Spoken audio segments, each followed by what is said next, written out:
Hello, and welcome back to History of Psychology. I never know if it's started yet, so I was holding out waiting. Okay, so today we're going to talk about the origins of brain science. So we're going to go back in time. We're going to go on another adventure to yet another country, maybe even two different countries. So it's a very exciting time.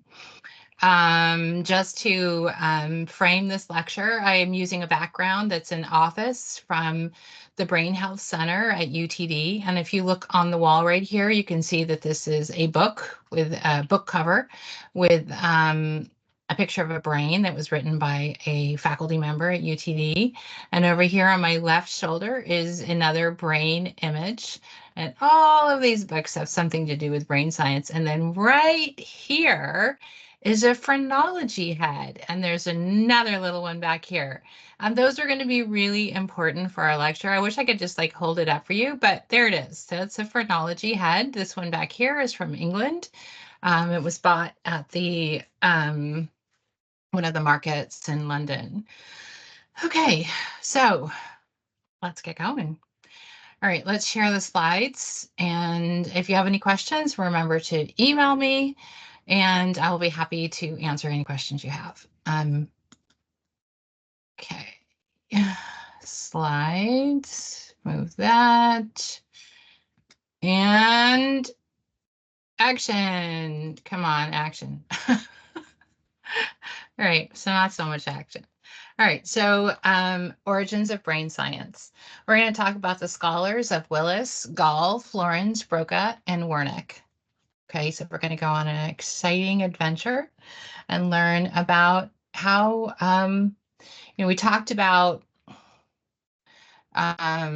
Descartes and his idea that there was sort of this body and brain, that they were separate. And now we're going to learn more about Willis and Gall and Florence and what did they learn during their time period that built up this really important science, the brain science, which eventually develops into cognitive science to neuroscience. From a physiological perspective, it's neurology, and all of this is really important. So, moving forward. Always have to find the little thing. Okay, so the brain, which is, yeah, it's a real brain. I don't know, I'm squeamish. I don't really like it, but that's a real brain up there on the purple pad. And you can see all the folds, and you can see the different film over the top, which I can't remember the name of it right now. But this is the frontal lobes. This is the back of the brain. And other very important parts, which we're not going to really talk about regions of the brain. That's not part of this course. But if you're a neuroscientist or you're studying cognition, you probably have a good idea and you're sitting there shouting, it's this. Would you like to hear my joke though? I have a really good joke about the frontal lobes. See, the frontal lobes, most cognitive scientists don't like my joke. Okay, the frontal lobes are the last to develop, and they are actually the first to start declining. So with aging, so they don't really develop till we're 25 to 29 years of age. They're fully developed. Prior to that, they're gradually developing. So I think of it this way as a way to remember is that it's like that party you go to, and there's always that one like person, I don't know, I'll call them a jerk. They show up late. All right. So the frontal lobe shows up late to the party and it's the first to leave. It starts declining. And this is where we have reasoning and decision making. It's the CEO of the brain. It's very important, but we spend a lot of time in our lives not having it. All right. So there you go. That's the frontal lobes. It's the jerk of the brain. Never going to make it into a cognitive psychology book, but I like my analogy. So I'm sharing it with you because I enjoy it. Okay. So, what do we know about the brain so far? Well, Aristotle, he was a great philosopher of ancient Greece, so the 18th century, and he downplayed the importance of the brain. He said the heart was the most important organ, and Chinese scholars agreed with him. Descartes identified the pineal gland in the brain as being most important, but at least he said the brain was important. In the last 200 years, the brain has finally been accepted for its capabilities. A lot of people think of the brain as being sort of the last frontier to conquer. We often talk about space as being, we have to identify it and understand it. And a lot of people think from a scientific perspective in the human body that the brain is something we're still trying to understand, and we're continuing to create different ways to be able to work with it and understand it. And later lectures, when we get to more modern facts about psychology, we'll have more information for you for that. So for now, let's talk about how we got to what happens after Aristotle and Descartes and the Renaissance in Firenze in Italy. All right. So the scholars that we're going to talk about are Willis, Gall, Florence, Broca, and Wernicke. And we're in the 19th century now, so that's very exciting. We're moving forward. We'll talk about the geography, the lifestyle, the discoveries, and the contributions to psychology today. We'll also have a summary page for everything everyone did, because sometimes it's hard to remember. Okay, so who are our people with their fabulous haircuts? We have another beatnik from the band The Beatles, but then we have some others that, wow, hairstyles really woo, but these I want to shave this. Okay, anyway, it's not a fashion show, but sometimes I can't help myself. All right, so we've got 5 scholars that we're going to talk about, starting with Thomas Willis in 1621 and going all the way to Karl Wernicke in 1848, and he dies in 1905. So we're covering a very long span of society and looking at these people. So let's see where they're from. Where are we going on our exciting adventure around the world in the history of psychology? All right. So, oh, exciting. Thomas Willis is from England. All right. So, oopsie daisy. Okay. What a funny thing to say. All right. So, this is a map of England. You can see that it is Great Britain is this part of England, Scotland, all the way up here. Dublin, and then Wales over here. And as you can see, there are slightly different colors because it designates the fact that they're actually, even though they're all part of the same group, they consider themselves to be separate countries. This is a more modern map.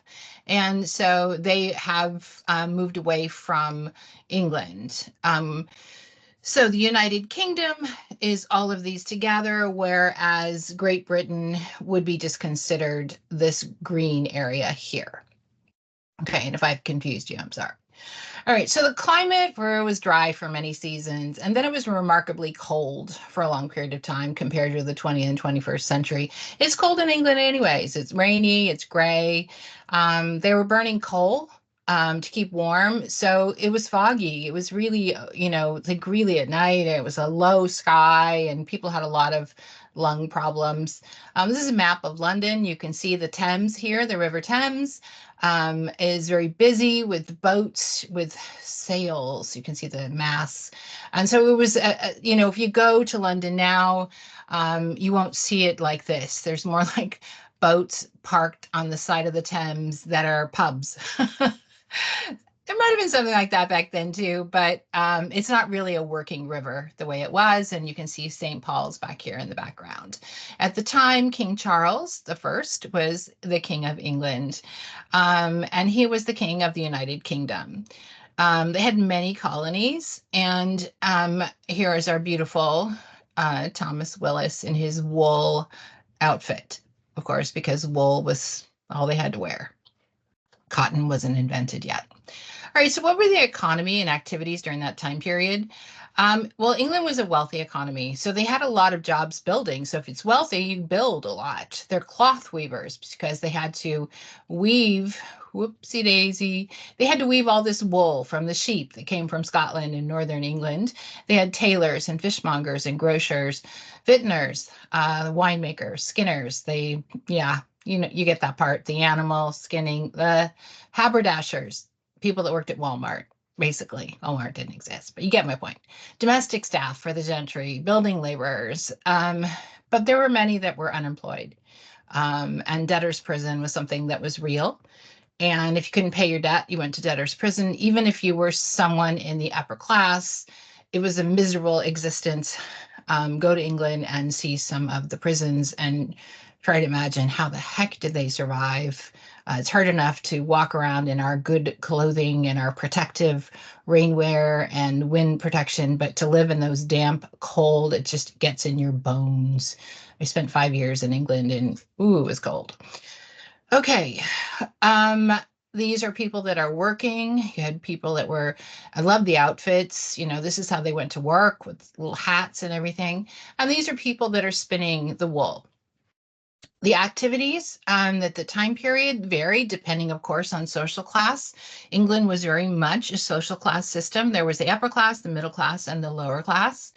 And so there were different activities because it was based on economy, how much money you had. The upper class had the most. All right, so they could do painting, they could do art, and they could visit friends for tea. It didn't mean that the lower class couldn't do that, but they probably couldn't afford that kind of equipment that was required for painting. Getting paints and where they all came from, if you've ever taken an art history course, they came from across the world, and they were powders that were ground down and then they were mixed with water, and it was a very elaborate process. One of the things that everyone could do was they could go to the Globe Theater, which is a theater in the round that played Shakespeare's plays. People that didn't have a lot of money could go down here and they could stand in the bottom in front of the stage, and they were loud and they talked a lot and they threw food. People were drinking beer like crazy. Or you could be sort of the upper class and you could get a box up here and you could sit and be more refined. And the Globe still exists. So when you go on your actual trip to England, make sure you get tickets to go to the Globe Theatre. It's still in the original location on the River Thames. There were also, I love this, there were eating competitions during that time period and gambling. There is still gambling in England. It's a very fond tradition. They have not, I'm sure they have places where you can go and play cards, but they also have just, you walk in, it's a building, there's a guy at the desk, and you place your bid on anything from what's the name of the next royal child that will be born? Who's going to win Wimbledon? I mean, just minor things to very big issues. Everything is bet on, and everybody enjoys betting. Well, not everyone enjoys betting, but it's a very common practice, and you see them a lot, especially in smaller villages and around London, but they're more noticeable when you go to a village. Okay, so moving on, this was the environment that people had to live in. This is the environment that Thomas Willis lived in. Now, he was a gentleman scholar. He had money and he could afford to do nice things. So what do we know about his lifestyle and what it might have influenced it? Well, he was the eldest of 3 sons. His mother died when he was 10, and his father married a local widow. Um, Both of his parents were committed royalists. So what does it mean to be a royalist? It means you love the royals. You love the king, the queen, the prince, the princesses, the whole pomp and circumstance. It means a lot. It's in here in your heart. And so, therefore, Willis and his father served in the Civil War in support of King Charles. They left their comfy lives and they went to war. Right. So this is an important point because for schooling, Willis attended this Edward Sylvester school, and then he moved on to the University of Oxford. And in 1638, he earned a bachelor's and a master's. And then, this is really fantastic. He didn't actually finish his degree in medicine. He was awarded it by the king for being a loyal royalist. Okay, so he didn't actually go to the class where they had to learn where to put the leeches. I mean, that's just wow. Okay, they learned other things. I don't know what else they learned, but I've talked to doctors about this. Like, what could they have learned during that time period? And it's all where the leeches went. They didn't learn about cleaning things, or, I mean, it was just wow. So he just was awarded this degree. Now, I wouldn't want to go to him as a doctor. I believe he did never practice. Unfortunately, he went into education and understanding things. So let's move on with Willis. But this is a really dodgy thing. In America today, celebrities get honored with having an honorary degree, but they don't get an honorary degree in medicine. And that means that they are a doctor and they can go practice. All right. So, but King Charles said, yeah, you can practice. You're a good guy. All right. So, what are Thomas Willis's discoveries? Well, he published the first accurate and detailed description of the brain. The images were created by the famous architect Christopher Wren, who created some of the famous buildings in London. This is the actual drawing that Christopher Wren created. It's a very beautiful drawing of the brain, and a certain level, excuse me, of accuracy exists. Willis identified the fact that there was white and gray matter of the brain. All right, the gray matter, of course, is sort of that area that covers it, that makes it look gray. If you haven't taken your anatomy and brain class or learned this, the white matter is all of those axons, all kind of like, neurons, all lumped together, and they've been wrapped in the glial cells, and so they look white, and so they're all bunched together, and so that looks like the white matter, and that's what it is. Okay, another very important finding. I mean, these are really important things that he found during that time period. He also identified the fact that the blood flow of the brain, that it had blood flow. I mean, that's the point. He identified that there was blood flow in the brain. He established that the organ had blood in it. And previously, people didn't believe that. So it's kind of like, is the earth flat or is it round? Does the brain have blood in it or not? It's dry. So Thomas said the earth is round. No, he didn't. But he did say that the brain had blood in it, and that was important. Okay, so his contributions to psychology today were that he discovered the functional factor of the brain. So the blood flow, that was really important. He uncovered the fact that there are two types of materials, the white and gray matter, and he published the first accurate drawings of the brain that were provided to him by the artist Christopher Wren. Now, he asked Wren to draw them, so it was his idea. That's why he gets credit for it. Okay, those are his contributions to psychology today. Okay, where are we going next? We're going to Germany. Get out your giant stein, prepare. You can pause it. Go get a beer. Okay, maybe not. Get a cup of water. All right, we're going to Germany. All right, so this is typical German homes right here with a style of white paint and wood on the front. It's lovely. And this is Franz Joseph Gall. He's a lovely fellow. He was born in 1758, so much later than Willis. That's why he has shorter hair. The styles had changed. So the government in Germany at the time was a loose confederation of independent states and principalities. The emancipation of the serfs between 1770 and 1830 occurred, and serfs were now called peasants. Man, that is an uptick. And they could own land. So the next time you call your younger sibling a serf, let them also know they don't own their bedroom. So it's true. They're a serf more than they are a peasant because your parents own the bedroom. Okay, they own the land. All right. I can't help myself. My analogies are amazing. They should go down in record. Like there should be a book on them. I'm joking. All right. The 30-Year War occurred. That word war is missing. The 30-Year War over religion between the Protestants and the Catholics was being fought primarily in Germany.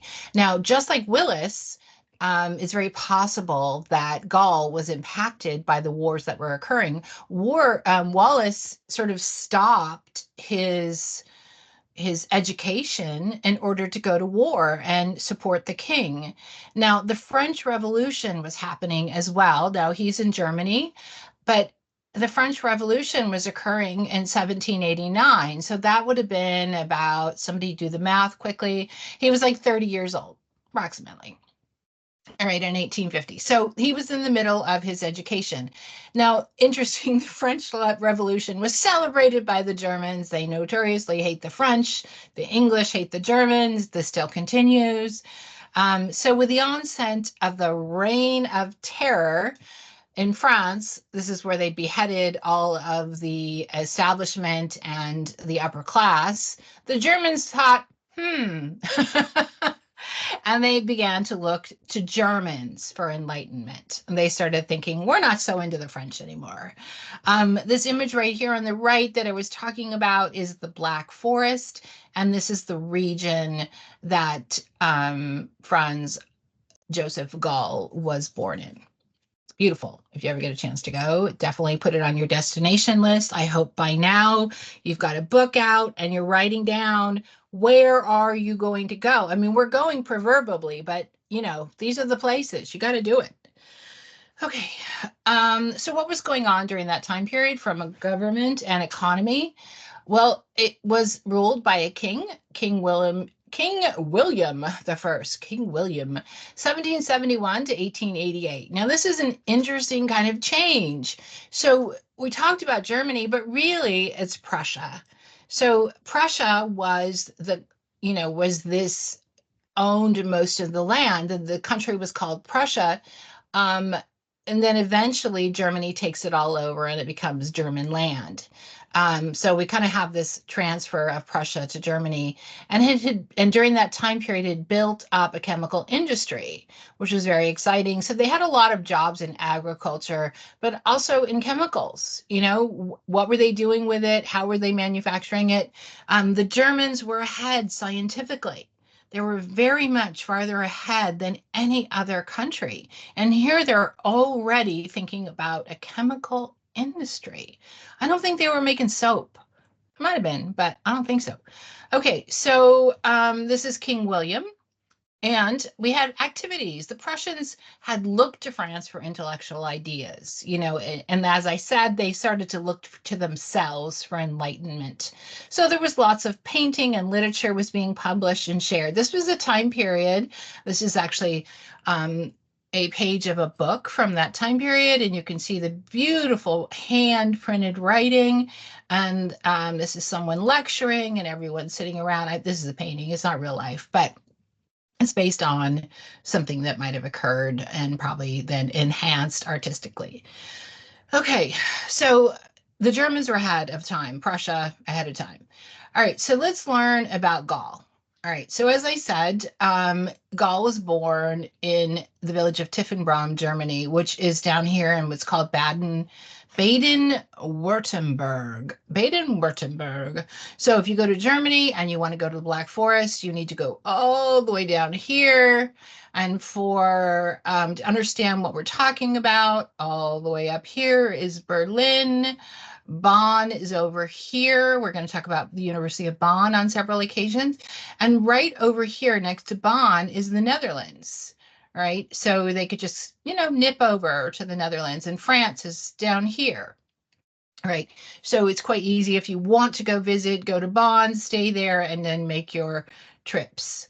All right. And Bavaria is another lovely part of the country, Saxony, et cetera, et cetera, et cetera. But he was born near the Black Forest in the area known as Baden-Württemberg. The Gauls, originally a noble family from Lombardy, had been the leading family in the area for over a century. So again, they were gentry. They were part of the upper class. Gaul was the second born of 12 children, only 7 of them who lived to adulthood. Becoming interested in the brain and differences in head size and abilities, when this was something that was really fascinating to him as a young child. He was just looking around and saying, well, who has a bigger head? Why do people have different head sizes? What does that mean? Why do people's bodies look different? That must have a meaning. He was starting to think about individual differences. All right. And that's important because that's an area that Gall sort of influenced. He went on to study medicine at the University of Strasbourg. And this picture right here is an old image of University of Strasbourg, the main building, what it would have looked like when Gall went to school there. It's still lovely. If you went there, it's still going to look like this. It's very lovely. Okay, so the origins of brain science. Gall, his discoveries were phrenology, was probably the main thing he did. He introduced the theory of phrenology in 1808. He died 20 years later, so we had a lot of time to focus on it.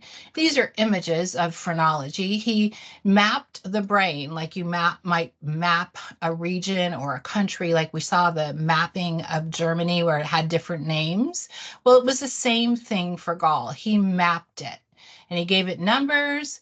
And then also you could see little drawings were associated because each region was associated with a certain type of activity or response or personality characteristic. And he would feel your head and he would look for lumps and bumps and distortions and differentiations. And that's where, seeing the picture behind me, that's where the phrenology head comes from. And that's why it's quite meaningful that that tiny one up there is from England. All right.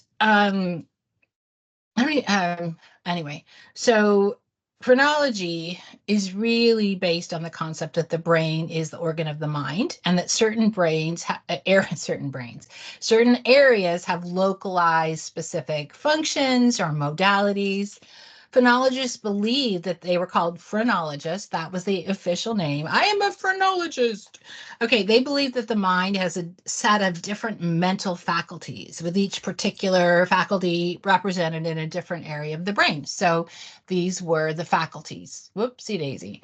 The faculty. I got to come up with a different phrase besides whoopsie daisy because that is just, ooh. Email me one, please. It was believed that the cranial bone conformed in order to accommodate the different sizes of these particular areas of the brain in different regions. So he's saying that the brain, the bone, would move and change based on your internal characteristics, sort of like genetics were influencing how you were going to turn out and it was going to be represented in your brain. He said that a person's capacity for personality traits could be determined simply, not that he knew about traits, but the idea of it, simply by measuring the area of the skull that overlies the corresponding area of the brain.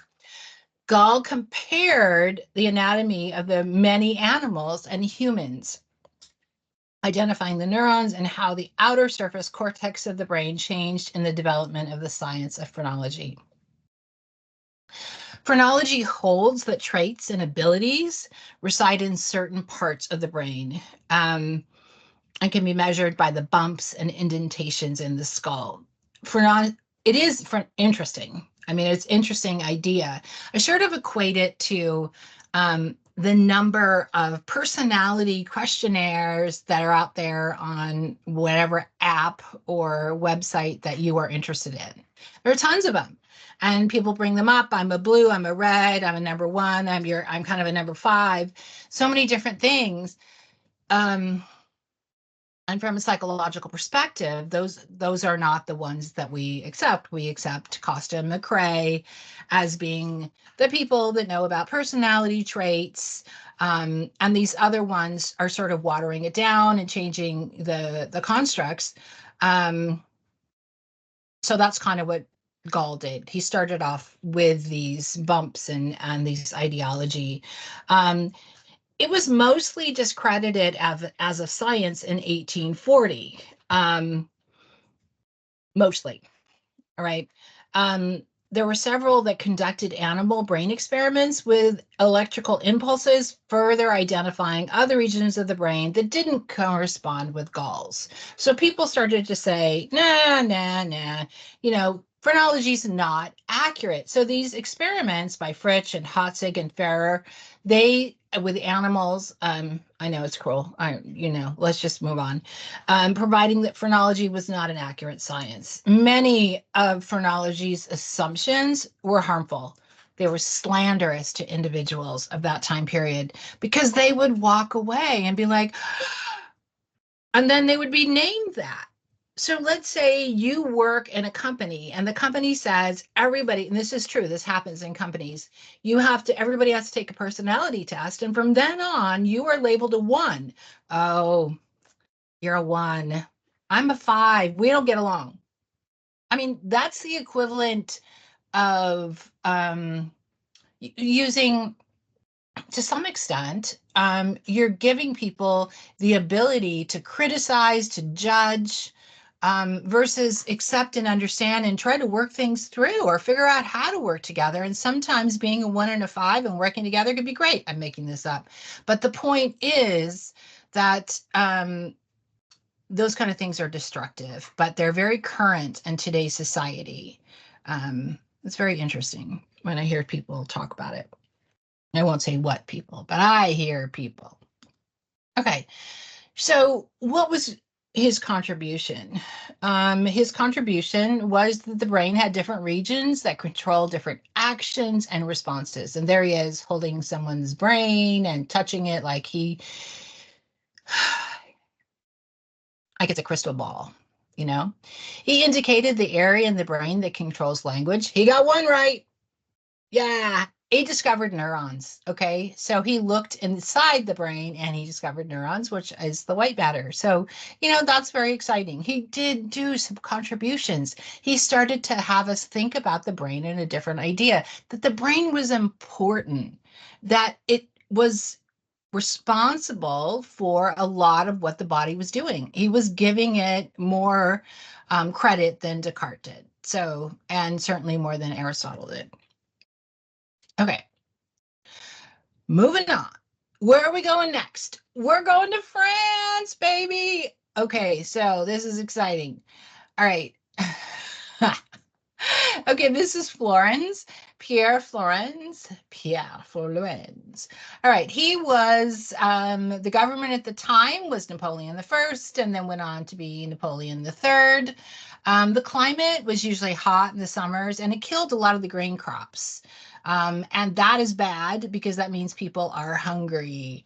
It was followed by fiercely cold weathers with severe thunderstorms and hail large enough to kill livestock. Have you seen those reports of hail being baseball size and basketball size in Texas? Yeah, me too. So I don't know, maybe like a small part of this, like a little bit of an area might experience it, but I don't know. But they say it happened, so, I don't know. The government during that time period ruled France. Napoleon the First ruled France from 1799 to 1815. Napoleon the First is really a very important figure. King Louis, King Charles, King Louis the Philip, and then President Louis Napoleon from 1848 to 1852, who then became Emperor Napoleon III. All right, Emperor Napoleon is very important. Go to France and see where he is buried. It's amazing. It's an entire large building. It's like the size of a Superdome. It's very exciting. On your trip to France. Okay, chocolate croissants, but my favorite is actually the almond croissants. I think those are amazing. Almond croissants. Also, I just want to go back for a second. The other thing that was happening during this time period, when the grain shortages occurred, it was called the Flour Wars. I'm sure it was called like the Flour Wars, but anyway, I can't, sorry. French Revolution occurred from 1789 to 1799, so there was a little overlap for Pierre Florens. Napoleon the First was the uncle of Napoleon the Third. France went through many political changes after the removal of the king, changing an empire, returning to a monarchy, a president, and then an emperor again in the 1800s. So there was a lot of moving pieces, and it is Napoleon the First that has the great tomb that you need to go visit. Put it on the list. There's a few others. Email me. Okay, so what was the economy like? Well, we know that they had the flour wars, so that meant they didn't have a lot of food. The economy was in decline. Increased population and poor weather resulted a decline in profits. Farmers, field workers, manual labor, bankers, doctors, a lot of the same things, but also the poor that weren't earning money. People who were living on their own farms trying to grow. And remember that what was that, that basketball hail that came and killed the cows? It was a challenging time. I know I'm mocking it. I know, I can't help it. Okay, so during that time period, there was also a lot of orphans, people that died or they couldn't afford them, so they sent them to the orphanage. Comparatively, these are middle class boys or middle class children. I say boys, but I think some of these are girls. All right, so this was the French hospital. And this is relevant to Florence later on. What did a French hospital look like? Look at all this hanging fabric, the cloth, these men coming in when things were happening. Germs, germs, germs. Okay, the activities at the time period were art fairs, music, carnival, singing, art lessons. Political discussions were relevant during that time period. People were more open and willing to discuss things. People had family parties. And then you worked really hard if you were in the working class. Of course, religion was relevant as well, always. All right. So, what was the lifestyle for Florenz? I wasn't able to find a lot of information on him. He was born in Marlahan, France, which is that little tiny red dot right there in the bottom of France. Yeah, that's where it is. This is a map of France. This is what Marlahan looks like now, which probably is what it looked like then. The lovely bridges, trees, blah, blah, blah. Okay, at age 19, Florence, with his stylish hair, he earned his medical degree at the University of Montpellier, France. He worked with a botanist, Augustine Promet de Candolle, in Paris in 1810. He was a protege of the paleontologist Georges Cuvier. Cuvier. So Florence began to work for what he is most recognized, comparative experimental brain research with Cuvier. So this is what he is known for the most. He did join politics in 1838, and then he went back to studying academics in 1848. So he took a 10-year gap between his interest and studying with Cuvier and then going back on. But yeah, this is what is an important part and one of his mentors with Cuvier. All right, so what did Pierre Florenz discover? What was his discoveries?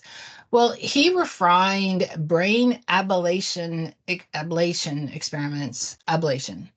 Okay, yuck. He cut the brains and he cut pieces out of the brain, and he observed how animals behaved. Yeah, he did that. Your book goes into great detail. I will let you read it. But that's what he did. He removed parts of animals' brains. He had let them heal. And then he observed how they acted based on missing part of the brain. So he refined brain ablation. Now, that's important as far as like removing parts of a human's brain if they have a tumor. And the fact of like knowing how they might respond after. Now we're talking about animals, but there's some overlap. So it was important information that is brought forward into psychology and neurology today, cognitive neuroscience. He proved that phrenology was not an exact science through his ablation experiments. He identified the cerebellum, which is the little tiny piece in the back of your brain. It was identified to associated with discrete movements used in movement. So very tiny movements. Okay, tiny, tiny, tiny. Okay, the value of comparative science between animals and humans. He recognized the fact that we couldn't do everything we shouldn't have done the things that we did on animals to understand during Pierre Florenz's time. However, it was done, it was useful. and it taught us a lot. So I'm not saying anybody should do that now, definitely not. But it did also teach us about the comparative science. So we don't have to, let's say, do things to hurt an animal in order to understand how they learn.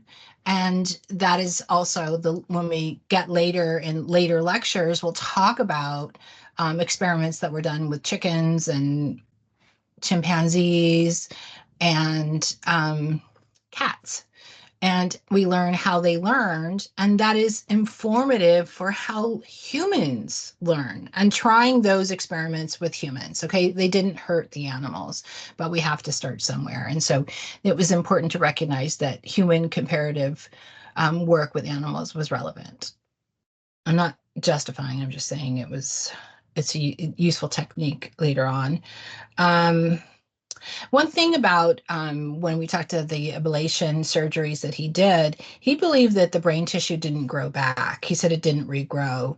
But we do now know that there is plasticity and the ability for the brain to rewire itself. All right. So the brain, if it has a surgical region removed, it will find another pathway and reconnect. And the neurons will grow again and grow around it to find a way to connect to each other. The brain is incredibly talented, to be honest. Um, okay. Most important, brain investigator of the brain function during the middle decade of the 19th century. And that award goes to Pierre Florence, right? It was very important. The cerebellum is the center of movement. Motor agility, and when damaged, movement is jerky or awkward. So we learned a lot from Pierre Florence. We learned that the cerebral lobes are the location of perception, vision, and hearing. And we also learned, very importantly, comparative experimental brain research was important between animals and humans, and between humans, right, to understand what's going on, despite his really bad haircut. Okay. Next, where are we going next? This is very exciting. Are you ready? Oh, we're staying in France. Okay. But we're jumping forward to 1824. Yeah. Okay. We're a little overlap with Florence. He was died in 1867. So we have now Pierre Paul Broca. Okay. You've probably heard of Broca's area. His given name from his parents was Pierre Paul Broca. With time, he changed it to Paul Broca when he comes to America. Oops, I gave that away. All right. So again, hot summers, killing grains, cold winters, and hail large enough to kill livestock. Okay. But during his time period, the weather hadn't changed really. But King Charles the 10th, all right, and then King Louis the Philip, and then President Louis Napoleon, and then Emperor Napoleon. The presidents, John Louis Trocot, Mac Mahone is the final president. So we move away from kings and emperors in France and we come to presidents, all right? And so the last president during the time period of Broca's life was Mac Mahone, and he had sort of a military style outfit compared to King Charles, really fancy wear of, I don't know, a lot of fabric, a lot of fur. Yeah, it was a lot. Now, that was a formal photograph that was, I'm sorry, not a photograph, but a painting that was done of him. And Mac Mahone was more of a military style leader, right? Right. So it was in 1800s that the Republic ended and we have presidents. Okay, so what was the economy like? Well, it was unstable. There was all these governmental changes, and they happened like really short bits where they weren't in power very long. So it meant, that things were kind of disorganized. And then in 1870, there was a rapid decline made even worse by disease and destruction of grape crops. Woe is me. All right, they called it the wine blight. And here is an image, a drawing, a cartoon that was done during that time period. This little creature here went around and ate all the grapes. And that meant that a lot of their income, they ate grapes for food, but they also sold the wine. They sold the brandy. France is known for making wine, but also for making brandy. And brandy takes like, I don't know, 20 bunches or 20 ounces of grapes, and wine takes one. So brandy was definitely the more expensive product. My guess is they learned how to process all into alcohol because they were growing all these crops, and if they just left it, it would just die on the vine. So they found a way to use it, and they created wine and brandy. So quickly, get out your brandy sniffer. Lovely brandy. Okay. So the jobs were sort of like an extensive textile clothing trade, and more than half of the the people worked at home. They specialized in luxury goods. France still specializes in luxury goods. Trade developed and family farms were common. There was the growing grapes and wine production, and of course, brandy. But again, the wine blight really destroyed that. And that meant that some people, they couldn't afford to buy food. If they hadn't stored it or stocked it up, which they often did in their barns or cellars, then it was a difficult time period. Activities during that time period was going to inns or taverns, inns for food, taverns just for drink, fairs, gambling, card games, dice, music, singing, and family gatherings at farms. This is another doctor's surgery image. Is this not fantastic? Yes, this is the way it was done. Okay, let's move on. Okay, so more information about Pierre-Paul Broca. This information is important because it tells us how he had time to do what he did, what influenced his thought process. It's meaningful. So he was the son of a surgeon in Napoleon's first service. So his father was a surgeon that worked for Napoleon the First. So he lived in wealth. He lived probably in the palace grounds. His mother was well educated and raised by a Calvinist preacher. So he was educated in his hometown. He completed his bachelor's at age 16. It's very possible that it only took him a year or 6 months. I don't know. I don't know how long education took. So I find it fascinating. The ages, I don't know if it means like this was amazing, more research to be done. So he entered medical school in Paris at 17 and he graduated at 20. There was more to learn than just where to put the leeches. So he learned a little bit more. Broca worked with Pierre Nicolas Gertie. He was a great anatomist and surgeon. So he performed a lot of dissections for lectures of anatomy at the University of Paris Medical School. And that's what this is right here. This is the University of Paris Medical School. People got around by carriages, by horse, by walking, and it was dirt on the street, no cement. So it was just muddy. And everybody's feet and shoes. So that's why carriages were really important, and they were for the upper class. Being that he was the son of a surgeon, he wasn't really upper class, but he was definitely middle class, and he would have had some money. In 1849, he was awarded a medical doctorate, and he went on to be a surgeon and neurologist in Paris. So he was well trained, more well trained than some of our other characters that we've discussed, our historical men, and they're learning. Paul Broca is one of the first to have a lot more training that was involved in what he did. So what are his contributions or discoveries in this time period? He discovered the locus of language, and this was really important. Jean-Baptiste Billard, he was a French physician, and he made the claim that the language areas was in the frontal lobe of the brain, but he didn't have any proof. So frontal lobe here.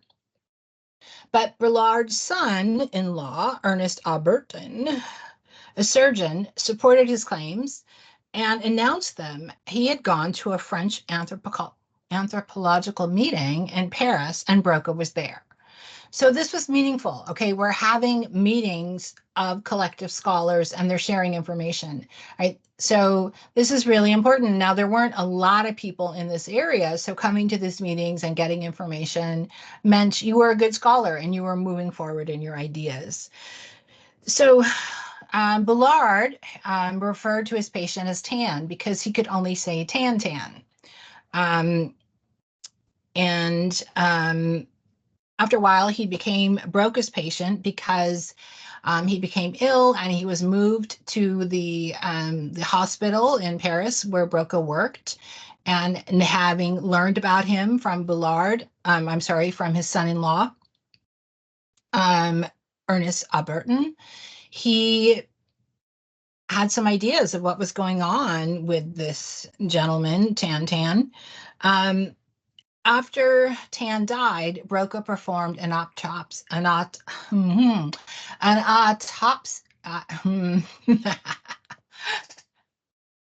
You say it. That AUTOPSY. Okay, go. All right. He did that where they cut the brain open and they looked. I don't know, words are struggling today. I'm getting tired. He confirmed that the area for the language and verbal memory was badly damaged. Now, he did have Alberton in the room at the time when he did the autopsy, and he said he confirmed, yes, this is the damage, this is the area, and that fits. So when he did the autopsy, he confirmed, oh, I said it. He confirmed that the area of language and verbal memory was badly damaged. And you can see that this is Tan's original brain. He was also named Laborge. That's his actual name. So you can see on the side of his brain, on the frontal lobe, that, and here's a closer look, that he had this massive kind of hole in his brain. And Broca identified the term of aphasia, which is a language disorder caused by damage. And it was caused to what we officially know as Broca's area because it damaged local language comprehension. Now, had the patient stayed with Ballard, Ballard might have done the autopsy, but he wasn't a surgeon, all right? He was a general practitioner. So although we know that he started this conversation, it's Broca that finished it, and that's why it's called Broca's area today. But still, aphasia was actually coined by Plato, and that meant a loss for words. So our Greek and our wonderful Greek philosophers and scholars are coming back around. They did amazing thing. Plato coined the term for loss of words, meaning aphasia. And he had observed people had lesions in their brains in different areas and looked how it affect their ability to communicate.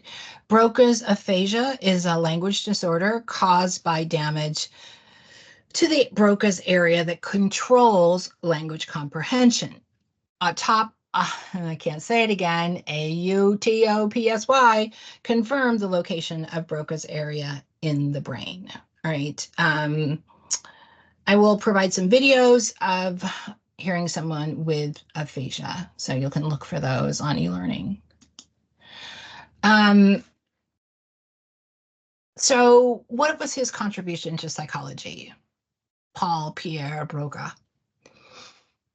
Excuse me, he identified the region of the brain for speech, forever known as Broca's area.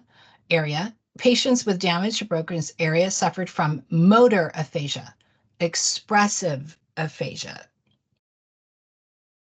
meaning they couldn't understand. All right. And so there is a video that will be on e-learning. Broca's investigation of aphasia challenged Floren's belief that the brain was a unified cerebral cortex. And Floren is someone we have or will discuss. Okay. All right, we're moving on. Where are we going next? Okay, we're back to Prussia and Germany. Yay! All right, let's talk about the climate at the time period that Karl Wernicke, in 1848 to 1905, what was it like? Again, warm summers, but something that's really different during this time period, we're starting to think about the Little Ice Age, and where they had realized that it'd been cold in the winters and really like the ground was frozen, but is now known as the Little Ice Age. The winter weather was warmer than previously, eventually after 1850. So for the first couple of years of Warnock's life, he experienced the Little Ice Age. All right. He was born Prussia. We talked about this before with a previous scholar, that a Prussia-German connection. So this is a map of the German Reich, and this entire blue area was Prussia. All right. Um, and that's within the whole area of Germany. All right. Eventually, Germany takes over all the blue and everything else. Germany. So the government, as you can see here on this map, this is Prussia, this is Russia, and this is Austria. So just sort of giving you an idea in 1848, what did the European map look like? I think it's important to understand what we're talking about. If you go to Germany, and again, up in here is Berlin, you can go to Russia. Or if you're down here, you can go to Austria, and if you go over here, you can go to the Netherlands and to France. All right, there you go. Your vacation is planned. You're welcome. All right, the government during that time period was King Frederick William IV, and then it ends with Iron Chancellor Otto von Bismarck. Now, he was as tough as his face looks. He ruled all of Prussia first and then all of Germany from 1862 to 1890. So there was this sort of this military, you can see William has sort of this military look, and then Otto von Bismarck, he was the Iron Chancellor of Germany, and that's important. There were a lot of rules and ideas, and we're starting to see that Germany was a tough place. All right, Prussia was here and had all this land, but Germany went, no, all mine.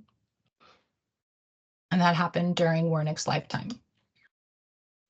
The German economy consisted of nobility and peasants.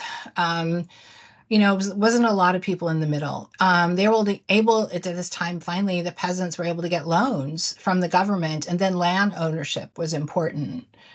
Because having land was really meaningful.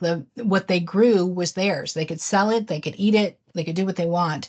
So the jobs changed to be a little bit like they were farming, but they were owners. They could own the land that their tavern was on. Women were the people that made the beer. And if you ever heard the whole story about witches and the hat with the point, well, the women that were making the beer wore those hats, so that people could identify who was the beer maker, which I can't remember the name of it, but that's a true story. All right, so there were innkeepers, people that ran the places where people slept. Think of a hotel, but a lot smaller, with bed bugs and lice. Ugh. Okay, craftsmen. Less honorable jobs were prostitutes, grave diggers, and anything connected to a social taboo.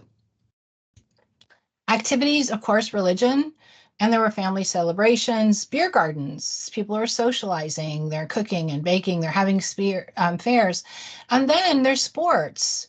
So Germany participated in the first Olympic Games in Athens in 1896, and this was during Karl Wernick's time period. This is a silver medal that was given to all athletes in 1896. You can see it has what we saw when we talked about the Greek scholars. It's got the Parthenon and the mountain and everything, and then looks like the god of wind, but I'm sure it's not. I'm not sure what that is. Okay, you guys can tell me, email me. All right. So what's going on now? Karl Wernick, his lifestyle. His life has meaning for his work. It influences our thought process, our ideas, what we want to do, the people that we're exposed to. You can think about your own life and I think you'll agree with me. You're nodding along. Yes, yes, I get it. I get it. Stop talking about it. Okay. Karl Wernicke was born on the 15th of May in 1848 in Tarnowitz in Silesia. Now, Silesia was actually part of Poland and Prussia, and then later Germany in his lifetime. So it went from Poland to Prussia and to Germany. So Germany took over a lot of land. And if we think about it, Prussia was a territory that can be considered a precursor and a part of modern day Germany. And Germany took over many regions and areas, and we know that, and tried to take over more, but they didn't succeed.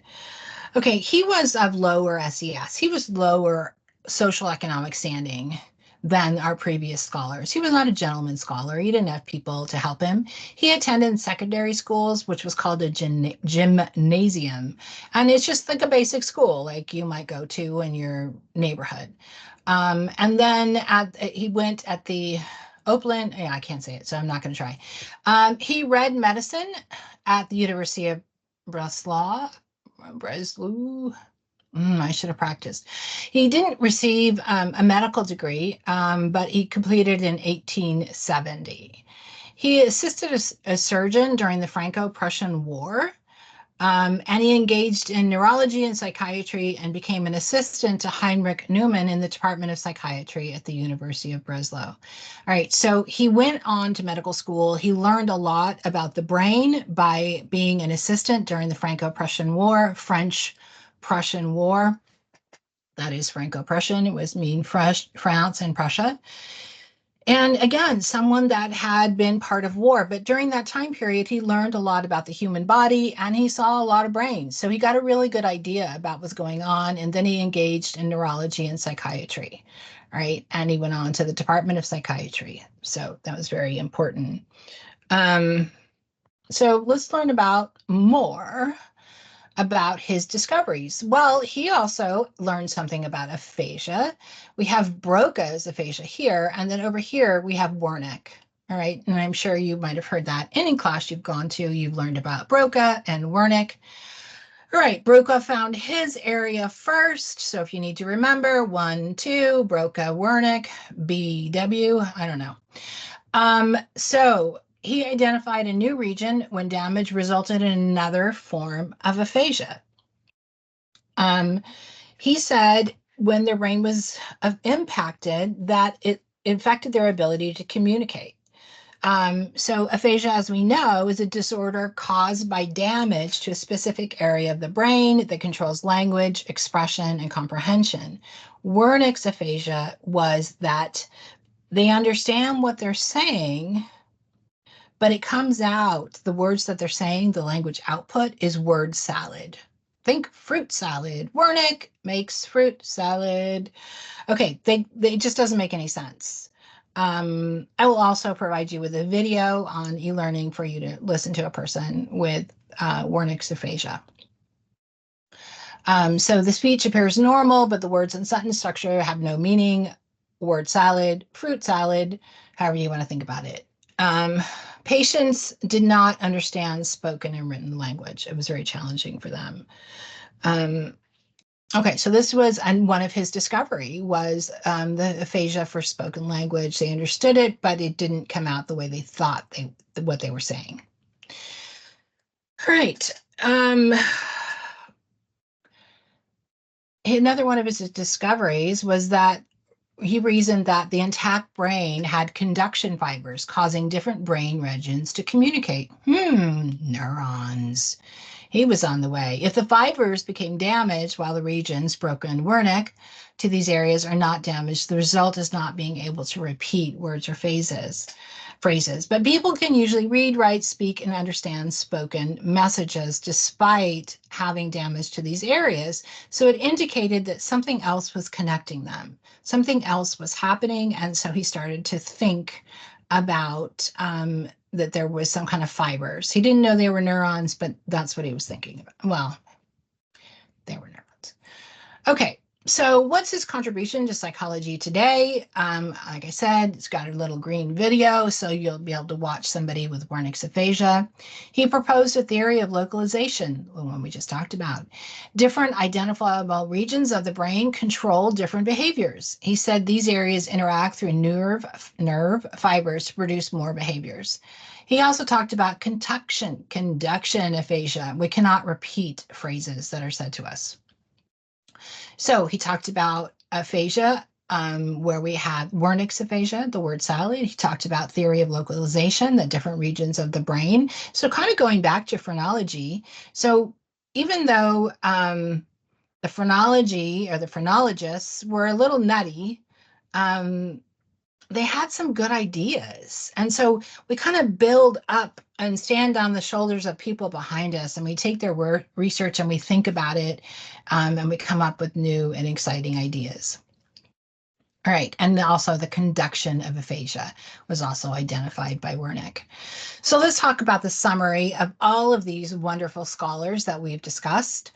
Willis provided detailed drawings of the brain, identifying the white and gray matter, and proved that blood was in the brain, as this was previously been in question, and people thought it was dry, but actually the organ has blood in it. Gall identified that the brain had different regions that controlled different actions and different responses. He was a little off track, but he had some good ideas. Remember, this is phrenology. So Gall identified phrenology. Gall has been credited with identifying neurons in some regions of the brain, such as the areas that control language. So some of Gall's ideas with phrenology were correct, but phrenology is not in practice today. Although, I don't know, maybe you should start an app or a website, and you should start like being the phrenology expert. I don't know. I think you could make a lot of money on it. Don't repeat me. All right. Okay, so location of the language in a region in the brain known as Broca's area was discovered by Pierre Paul Broca, known as Paul Broca. Motor aphasia, so expressive aphasia, is the inability to create speech, and that was Broca. The brain does not. Oh, who created aphasia? Do you remember? Which of the Greek philosophers came up with it? I'm not going to tell you. I'm going to put it on the quiz. Okay, the brain is not a unified cerebral cortex and is, in fact, has regions specific to vision and hearing, etc. And this is Paul Broca. Wernicke's area in the brain, number 8, is aphasia, again, associated with language output, identified as sensory aphasia, so receptive aphasia, word salad. Paraphrase coined by Wernicke is speech disturbance from the brain damage. The words are jumbled and sentences are a word salad. So Wernicke proposed a theory of localization.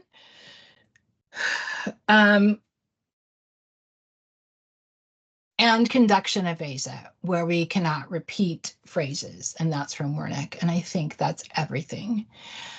Okay, all of my friends, thank you for a lovely time period, and I'll see you next time. Take care. I'm not sure where we're going next, but we had a very exciting adventure. England, Germany, France. I'm exhausted from my travels. I need to take a nap. All right. Bye.